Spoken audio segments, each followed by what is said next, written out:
is it wrong for those who set the terms? Yeah, for people who came in. I don't see that as a problem, actually. I mean, you can have the resources and you can set the terms. That's not a problem.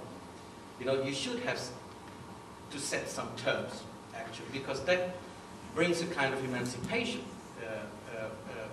along. And I think that's also kind of strength, which we should stress on.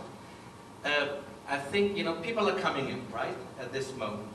And we can say, okay, let them be. We won't set any terms. But you know, people who came in, Moroccan people, Turkish people, Surinamese people in this country, should realize that there was a strength present already in this country. And that is a kind of boundary which you should take in consideration, you know, to empower yourself. So I think that you cannot say when you come in, you know, I don't care what was here. You have to take that in consideration to empower yourself, but indeed, don't throw away what you had and what you brought. But let's see how we can adjust by empowering yourself, by taking, you know, that was there where you came in. So, you know, the position of women in my community, in the Hindustani Indian community, was really bad 30 years ago. You could see that here on the market, you know. People, 20 years ago, 25 years ago, you saw all those women walking with children, you know, and everything, beoogt and bezakt, you know. They walked behind and the men walked 5 meters, 10 meters in front of them. Now you see the other way around, you know, the men beoogt and bezakt, the women walking. But that is what Europe gave us. And I think we should like to strengthen on that value. So that's what I say.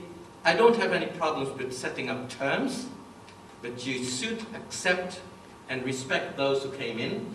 But those who came in should respect indeed also that the values and the norms which was here present already for hundreds of years.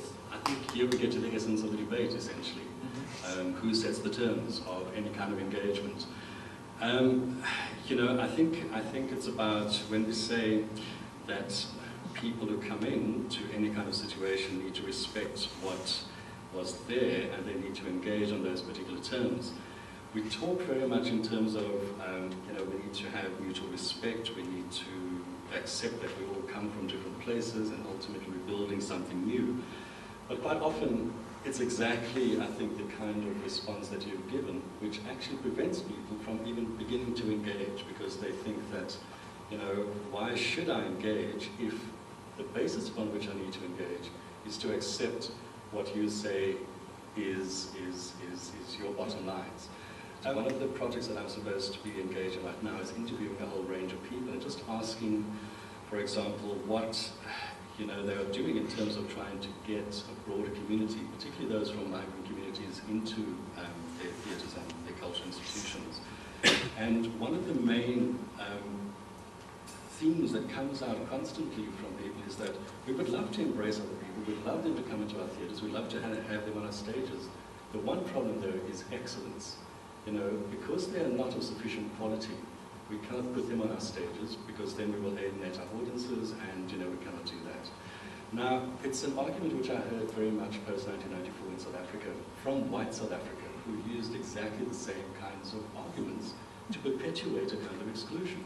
To say that, you know, what we have in terms of aesthetic standards and so on represent, in a way, the highest form of evolution with regard to aesthetic standards, and those are the terms upon which people can occupy and come into our theatres. And for that reason, people stay away. People say, well, in that case, we've got our own standards, we've got our own forms of ways of doing things. So I think that's kind of what I'm saying, that unless we even begin to open up the debate around what we understand by excellence, what we understand by what is good or whatever, you know, we already are closing up the door to debate and the door to engage with other people. And I think it's no surprise then when people decide, you know, we'll stay where we are and you go ahead and do what you need to do. I think both of you have a point, but maybe we can discuss about these points without more context. This is very political, but I think we have to talk about it this way. At least for a couple of decades, what is coming over us, over the whole world, but also in our countries, is a sort of new version of wild capitalism. Okay? Since the fall of the Berlin Wall and the sort of collapse of the Soviet Union, anything is possible by what they call big corporations. But somehow, over the past couple of decades, you lost a lot of your marbles, a lot of your power, really. It was, in a sense, taken away from you. And taken away from the citizen, of course.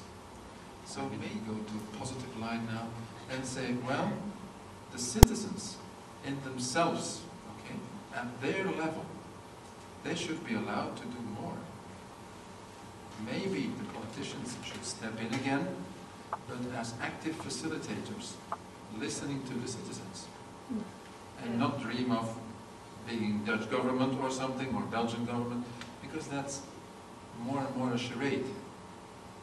Let's together try and build a counterpower to these international corporations who are running the show, really.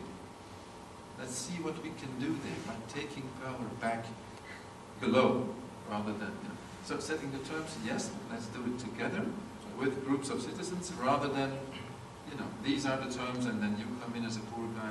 No, let's do it together and let's investigate how we can go into that sort of line of interculturality. Je kunt daar eindeloos natuurlijk over analyseren, zowel heel individueel. Je komt denk ik bij angst terecht, als het gaat om identiteit. Praat over hoofddoekjes met een fundamentele islamkenner en iemand van de gereformeerde kerk. En ze komen er niet uit. Zet je ze met z'n tweeën op een zinkend bootje bij windkracht 8 op zee, dan doet dat probleem zich helemaal niet meer voor. Als je jezelf wil analyseren binnen waar je zelf leeft, dan kun je soms ontzettend winnen. En daarom kom ik oprecht, door naar de andere kant van de wereld te gaan en te kijken hoe het daar is.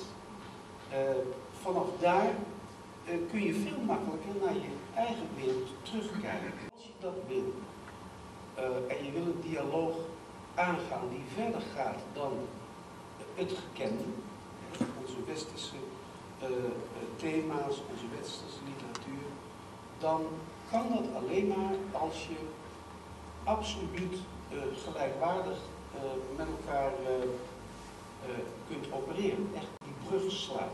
Hoe kun je nou de thema's die bij Odysseus beginnen en die onze als Westelingen 3000 jaar al achtervolgen en die vertaald zijn letterlijk door die schrijvers, hoe worden die thema's aan de andere kant van de wereld verteld en vertaald en herkend?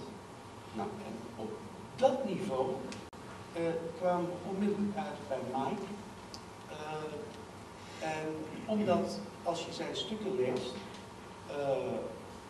dat hij in feite over diezelfde thema's heeft. Nou, op het moment dat je geïnteresseerd raakt in die thema's, is het heel makkelijk, en gebeurt het bijna automatisch, dat je dan in een gelijkwaardige dialoog komt over het bespelen en het gebruiken van die